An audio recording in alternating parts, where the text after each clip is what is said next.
oya ngo nabyo wabiganje ubwo yabyumvise none se yakoze mwa nari cyengisha metalike ngakubita mu rufunguzo isubiza igihe Imana yacu ni nziza we kada ndi kubabwira ko nangoye n'umurama gw'igiko ndi kuvuguta ngashira mu nkono reka da narabinyoye gose amababi y'ibiko ugashira mu nkono pe ugashira mu nkono gatuma kugira ngo ukunde wumva umwotsi ahubwo wowe ufite gahunda vuba ngo areka narabaye mwana we nayo wa mwarimu we nimbura umwarimu sibyo reka turabakiriye mwese abari kurikira unakizwe amahoro y'Imana nabane namwe kandi umugisha w'Imana ukomeze kubana namwe turabasuhuje amahoro y'Imana bane natwe reka dusenge kugira ngo muri kubona ko twakiriye umuntu mushasha umukecuru wese yagiriye ibintu reka dusenge turagushimye Mana nziza turagushimye Uwiteka tugushimiye ko utwitayeho izina ryawe rihabwa icyubahiro uyu mwanya wa none tugushimiye uyu mukozi wawe wagejeje aha ngaha turagusaba kugira ngo ibyo tugiye kuganira bifasha abari kure n'abari hafi bafasha abari mu Buganda bifasha abari muri Amerika bifasha abari mu Burayi ndetse no muri uru Rwanda rwacu ndakwinjiza kugira ngo ukomeze gutanga umutekano kandi nituze ku bantu bawe komeza utwiteho kandi uduhe ibyo kuvuga bikwiriye byatuma abantu bava mu byaha tubisabye twizeye mu izina rya Yesu umwami wacu amen nkuko mubibona rero abakurikiye kintu nakizwe twabonye umutumirwa mushasha umuntu wacu ngira ngo ni umukecuru umukobwa wa Yesu nkuko dukunze kubivuga nkuko mubibona murukubona ko yishimye kandi yambaye yaberewe nandi kubabwira ngo mwaberewe hanyuma rero Imana ibaha umugisha mwatangira mwibwira abari dukurikiye mureka nanjye mvuge ibyambayeho uratangira twibwire amazina nitwa Bujeniya Nyanka yego ubwo narakijijwe muri ADPR ni nsengera uri umukristo ndi umukristo wuzuye ubu nejo niteguye ko ndaja gusenga koko ubwo Imana yarankijije rwose abateze amatwi kuri hacapu nanga kuri Radio Rwanda mwese mwumve ijambo ngiye kubabwira nari narashonje nambaye ubusa navaga guca incuro ubwo nava guca incuro nkumva ngo umwe yaje kukurarika undi yaje kukurarika nambaye ubusa kugira ngo ibyo nambaye binyumukiremo murebe n'ibyo nambaye uko bimeze ubu rwose naryoshe utari wakizwa nawe andebereho yumva amagambo ndi kuvuga Imana yangiriye ubuntu yarangaburiye iranyambika ubu nanjye mfite urugo iwanje mfite n'inzu nziza ubu rwose n'abana banje babyumva aho bari hirya no hino ubu nabo nzumve bishimye ubu gukizwa ni byiza gukizwa ni byiza ubu nashimye Yesu ndi kumara akanya nkamugamba nti Yesu warakoze wankuye mu byaha ubu ndishimye nta kuntu uko nabivuga mbese buri kanya ndabivuga n'ubu navuze ntubu ngiye gutanga ubuhamya kare ndi guhaguruka Imana ngende imbere ibyo nzavuga ntinzumve n'abandi bari kubimbwira ubwo rwose utari wakizwa ari gukererwa nanywaga inzoga mbese n'umutsatsi gwaranyereyeho ubwo nta kuntu uko nababwira ariko ubu ndi iwanje ndi gukondora nkarya nkaryama n'uwaza nkagira icyo namuhereza ntakira ubwo naho ubukwe bubaye rwose ndabwitabiraga n'igihe cya korona abantu bajaga muri nka 15 ariko nanjye nagiye kubona mbona nicaye mu bakomeye rwose nakenyeye nabereye ubwo narishimye ndishima na n'ubu ndacishima rwose ubwo yewe n'abana nabyaye babyumve ko nabahaye icyubahiro ubu rwose meze neza nabo ndi kubashima ubu ndi kurya nkaryama ntacyo nabashinje murakoze Imana iguha umugisha ndi kubona waberewe wambaye neza ariko hari ikintu kimwe ndi kugira ngo nanone ubwire abadukurikiye kandi ubwire abantu b'Imana ikintu urabwira abantu b'Imana ndashaka kugira ngo ubabwire agaciro Yesu atanga mbese ubabwire ko uko Yesu yagukijije n'uburyo yaguhaye agaciro kuko hari abantu benshi ubu bakinywa amayoga bazi ko ariyo azabakiza hari abantu bazi ko gukora ibyaha ari byo bizabakiza ariko weho ndi kubona ukeye umeze neza nigamba rwose. Ikindi kandi nanywaga itabi ryanukiraga mu gikanu. Ako kantu nageze aho. Wanyoye itabi wowe? Nanyoye itabi ryanukiraga mu gikanu. Wanyoye itabi? Ariko namaze kwakira agakiza ibyo byose byaragiye. Byaragiye rwose utari wakizwa ari kwikereza mu ndebe ukuntu nkeye. Mu ndebe no hasi naberewe nta hantu mbese ubu niteguye cyo kuja gusenga rwose. Ubu meze neza. Nanyoye itabi mbese naja guhura n'abantu nkabona barirutse. Ingo rwose nkayoberwa n'icyo birutse kubera ikintu uko nari mfite. Ariko ubu meze neza ndaryoshe rwose. Ubu nakiye agakiza Yesu yogahoraho aho yankuye n'injuhazi no kurya neza no kwambara. Natekaga n'utujumba naja kuturonga tukava uruhu turi gutetema ariko ubu ndi kurya neza. Ubu uri kurya neza n'ukuri kurya neza rwose. Yesu yakugiriye neza. Yagiriye neza n'ubu ndi kurya. Ubu Yesu yogahoraho buri munota ndamwambazaga nti Yesu warakoze. Ubu mwese munyumve mw'abakecuru mwese n'abakiri bato mwese nimukizwe. Ubu ko ntanywaga ibyo biyobyabwenge ubu muri kureba ndi mubi. Oyo uri mubi si he? Simberewe se. Oya Imana iguha umugisha ahubwo. Simberewe. Uraberewe. Ubu two nabonaga kose nirikirizaga ngo nje kunywa inzoga. Nkarara ntakarabye nkagira ubuhe ariko ubu ndatuje. Amen amen. Hari akantu wavuze ngo wanywaga itabi. Itabi kugira ngo urireke wowe wabikoze ute?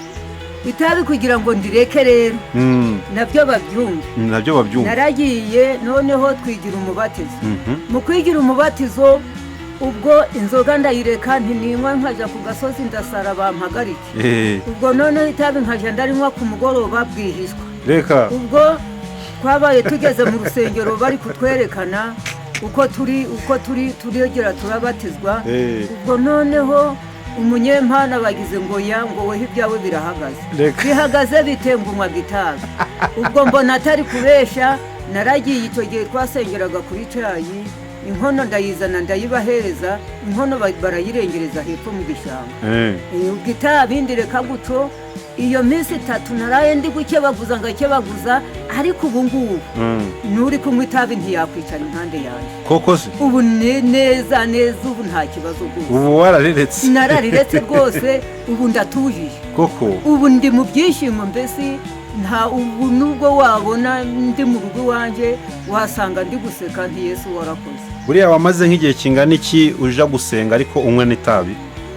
Nkija gusenga namaze kuko twigaga igihe gito ngo tubatizwe vuba nari ngiye kumara igice cy'ukwezi. Reka. Itabi mba ndariretse. Wamaze byari byanze. Byari byanze ngeze mba ndariretse. Ubwo none ubu ngubu reka da. Ndi kubabwira ko nanyoye n'umurama w'igiko ndi kuvuguta ngashira mu nkono. Reka da. Narabinyoye rwose. Amababi y'ibiko ugashira mu nkono pe. Ugashira mu nkono gatumba. Kugira ngo ukunde wumva umwotsi. Izo ni nanga bumwe nkabumva itondo ngashiramo ibiko nkanywa. Ngapfurikamo intuza mu byondo bitose. Reka. Ariko se wa mama. Ariko ubu ndi mu byishimo ndi kunyuraho n'abantu nyuze hariho naho nyuze barambwira ngo isi ni wa mukecuru. Ngo ubu siko musengeraga ku rusumo ngo ugiye. Nanjye ngiye kubwiriza ubutumwa ntabarumva bumve. Aka natwe ni agatuti kacu ni uruhimbi tubwirizaho ubutumwa.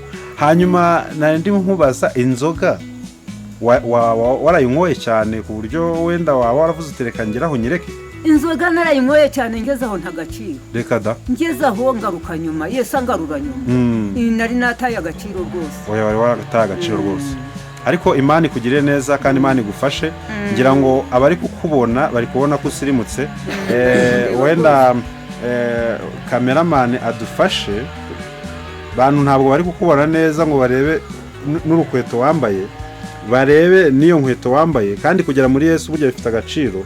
Barebe nuko umerewe neza nuko no kwambara mwamina. Iyoya zira nkweto zubaje nawe guhinga. Oya wambaye inkweto zikeye rwose yuko nanarazambaguritse none bakaba ndi guseka. Oya wari umeze nabi ariko ubu ngubu uri guseka. Ariko Imana yarakoze. Imana yarakoze.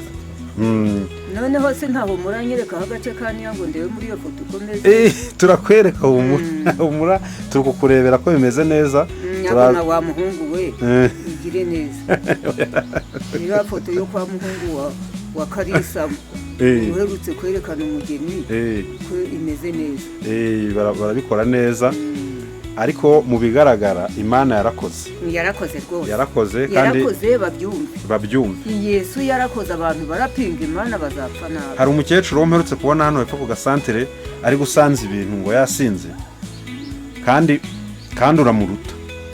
uramuruta ariko wagira ngo umaze imyaka 73 koko mfite n'abuzukuruza bunyoro hari abuzukuruza ufite abuzukuruza mu Buganda bari gusaga barindwa abuzukuruza Eugenia ntabwo nari ndi kumva ko wagira abuzukuruza njyewe natekereza ko ufite abuzukuruza koko se abuzukuru banje barashingiwe abandi barasohoza bagira abagore hari ufite abagore babiri uriya wowe wamukobwa uherutse nta niwe unyohereza ibintu n'ukureba ndimo yego ariko kubyara ni byiza kandi kuja mu gakiza bikarusha naho kwagundi gwaha mwa Kalisa wa muhungu ari gusohoza ndi gutanga n'ubundi buhamya oya humura Imana kandi yagize neza none ubonye ntarakumva vuba oya wakoze ibi bintu tugiye kubyoherereza abantu bari mu Buganda abantu bari muri Amerika abantu bari mu Buraya abantu bari i Kigali abantu bari i Bujumbura abantu ko wanje Kigali abyumva ngira ngo ibintu wamuteza abyumve rwose umukora wari i Kigali ko nanze kuvuga ko yanyubakiye inzu nziza nkaba ndi kwisanzura naho harya buryo oya ngo nabyo wabiga ubwo yabyumvise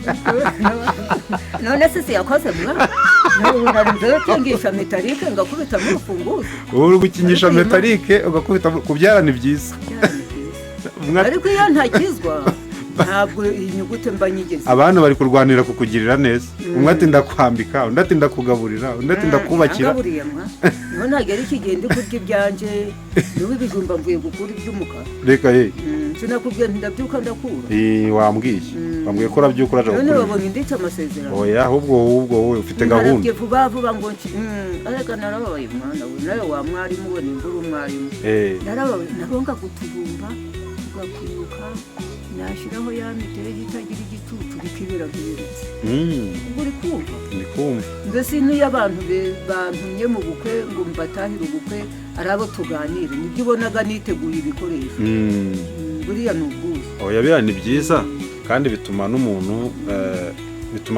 akumva akabona ko ufite agaciro koko erega nawe tugutunze nk'umuntu wacu ufite agaciro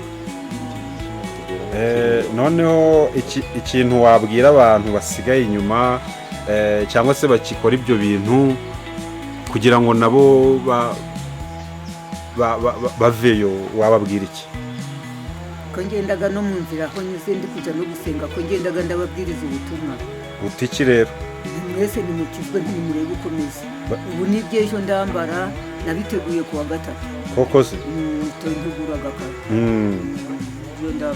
ibyo urambara wabiteguye kuwa gatatu wabaye umusirimu namperuka ibintu byambaye ubwambara kuri Noheli birumvikana ko wabaye umusirimu ni umukecuru turi kuganira wavuye mu biyobyabwenge akegera Yesu namwe muri kumureba uko ameze muri kureba ko amashusho ye akeye n'amafoto ye akaba akeye mwese muri kubyitegereza n'ijwi rye muri kumva ko nta nzoga irimo yarakijijwe hanyuma ikintu ndi kukubwira nkunze kubaza abantu ubu muntu afashe umwanya akakuzanira inzoga nziza ntabwo wayisoma oya ahubwo napfa nahitamo gupfa namwe muza muri ago mashusho ganyu mu byumve rwose inzu yanjye yarahirimye ncumbika hepfo abasohokaga dukugira ariko Imana ibimfashamo sinayirebamo aho kugira ngo nyinywe napfa neza bakampamba ndi muzima narakijije koko se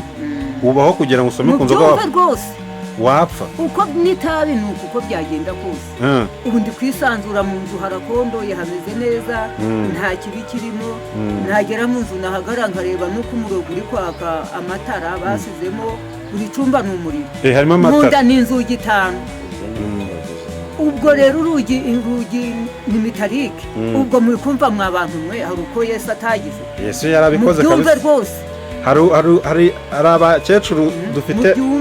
abakecuru dufite bakija no kuraguza bakinywa amatabi bariho ariya wowe ntabwo waba waragiye muri ibyo bintu ngo utubwirire urubyiruko rudukurikiye n'abandi uko biba bimeze? no kuraguza nagiyeyo, naho nagiyeyo nagiye Gasebeye, reka da nagiyeyo kuraguza, noneho umugabo wanjye arambwira ngo izo zagiye kuraguza ngo uje kuziterekerera iwanyu, reka ubwo ndahora. wagiye no kuraguza? biba bimeze bite ibintu byo kuraguza? barambeshe nyine, none ibyo bambeshe ko nabonye atari byo, ariko namaze kuja kwa Yesu birakemuka. Mwese ko nagiyeyo nkakomeza nkambara ubusa nkaburabura, ariko namara kwakira agakiza nkumva ndadamaraye, Imana igacisha mu nzira zose. hose nta hantu yasize, naho guhinga ndahafite rwose, ufite n'imirimo iriho. ubu ndi kwisagagura, ndi kugeraho nkicara, icyo natekereza nti Mana warakoze. Mana yarakoze kabisa, kuba mu gakiza ntako bisa. rero urakoze kuba waduhaye aka kanya no kuba ubwiye abantu icyo utekereza. ubwo rero niyo ndi gushima Imana, ngiraga ntiyitwa ntihemuka. yitwa ntihemuka, ni ukuri, kuko iyo yakugaburiye ashiragaho n'indishyi y'akababaro.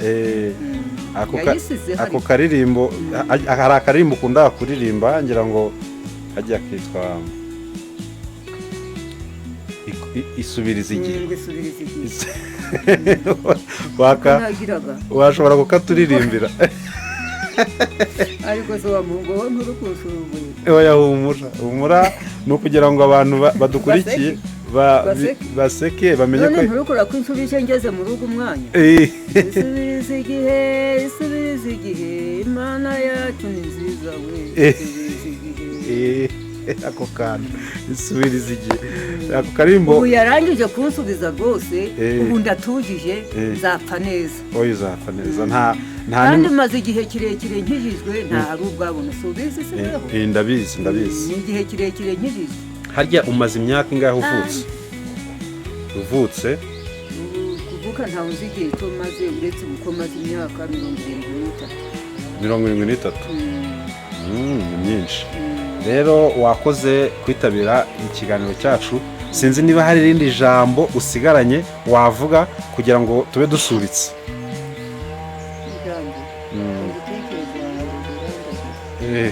icyo wabwira abana bawe bashimira, icyo wabwira Imana wishimira kugira ngo dusubike. ngaho rero ngiye kugira nti ikintu rero mbwira abana banjye, kubyara ni byiza rwose. nabaye mu buhungiro ndatona, mba mu bukodesha ndatona.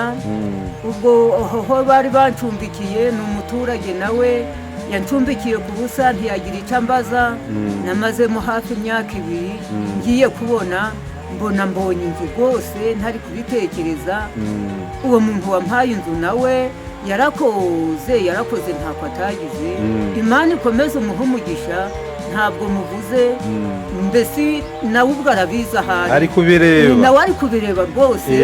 yicare neza atuze. mbese uwo muntu ari kunyambika akagira, mbese nta kuntu uko nabivuga. ndicaraga nti Mana warakoze. n'ubu Imana ikomeze muhe umugisha. n'abera nagiye mu gihugu hose, niho nabona umuntu umeze kuriya. Imana imuhe umugisha, ni ukuri, ikomeze muhe umugisha. mbese nawe harabyumva. humura uzumva ari kubivuga kandi Imana ishimwe cyane. igitumije mbivuga ni ibyishimo byansagaga buri munsi, buri gihe. kandi mu rusengero nije ubaga inomero ya mbere, aho nicaraga intebe barayizi. nibyo, ntabwo bayicaragaho. oya ntabwo bagomba kwicaraho, ntabwo bayicaragaho. barabizi mbese. yewe nta kuntu nabivuga, ubu ibyishimo byamaze. arebe n'ibyo nambaye ko nkeye. uyu urakeye, ni ukuri, ndakeye rwose. nawe ahari yishime, kandi yirirwe amere neza. si uko wa muhungu. reka dusoze dusenga kugira ngo Imana ibaherekeze neza mu mirimo mugiyemo. turagushimye Mana yacu, turagushimye kuko watugiriye neza. turagushimye kubw'uyu muja wawe wazanye hano kuri Kirunakizwe. turamusabiye kugira ngo umwongere imbaraga kandi umuhaze uburame mu izina rya Yesu. akomeze arebe ibyiza, akomeze arebe abana be bamugirira neza. tubisabye twizeye mu izina rya Yesu Kristo umwami wacu, amen. ukumva agasaza none ubu gasaza, nawe niba utakimunze gukomereza urukumva uragura agasururu ukamwe nubona ikiro ukirarine nanga ikiro cy'umuceri n'abana muje inama mukikigihe n'iki ariko mwari muzi ko ibyanjye nyoko siwe nambiguraga nabo mwari muzi kuko imana yanjye ibiruhu none se ibishyimbo by'ejo banyeguriye bari kurandura hapana se nti ubu kiba ntaraye mbirangije kiba nabirangije kiba wabirangirije mu kabari kiba nabirangije mwana ubu ndasekaga ugeze iwanjye nawe ntiwarabisanze ndi kuganira n'abuzukuru bawe nsanze uri kuganira n'abuzukuru